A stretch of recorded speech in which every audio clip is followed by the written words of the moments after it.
lunch for one person. So, may gagawin akong egg drop soup. Ito ay Knorr crab and corn soup. Ayan guys, Knorr crab and corn. So, naluto na yung Knorr crab and corn. Ilagay ko na yung egg. Beating egg. So, haluin lang natin.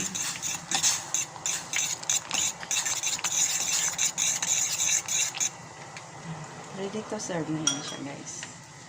Pero ang dapat niyan guys, dahan-dahan yung hinulog ang itlog. Tsaka, pinaikot yung mainit na soup.